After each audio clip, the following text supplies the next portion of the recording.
Shout out sa mga idol natin. So ngayon, magre-retrade tayo ng 12 by 1.25. Magre-retrade tayo dito sa late machine. So kailangan natin sukat muna ako dito ng 12mm round. Yun, pagsukat ko dyan, nag-set ako ng thread dito. Complete trading po yun. Kaya nag-set muna ako. So ang kailangan ko 1.25. So ngayon nagsiset na ako. So 1.25. So sa number 3 siya. Number 3. Ito yung number 3. May arrow din. Yan arrow. Yung number 3, may arrow din yung sa taas. Nagagayahin na natin to. So ngayon yung 1.25 is sa number 2.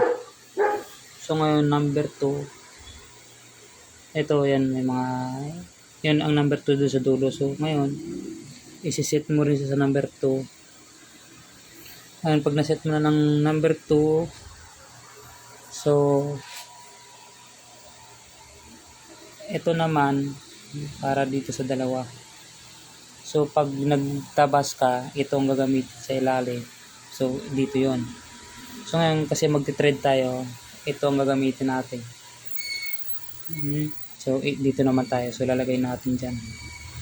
Ngayon na-set ko na doon. Ito na yung kinalabasan. So first time ko mag-thread dito. So, yan, 12 by 1.25. So, ito yung nut. 14mm outer.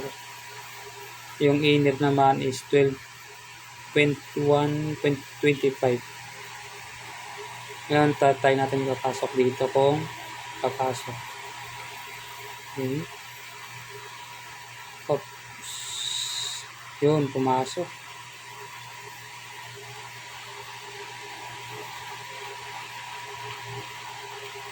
So bago tayo mag-retrade na ito, so gagamit tayo nito ng panukat ng thread. So ayan,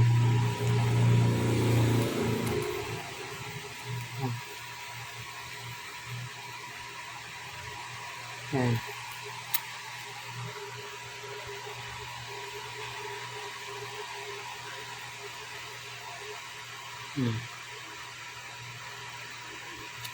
First time ko pala mag-thread dito. So, yun.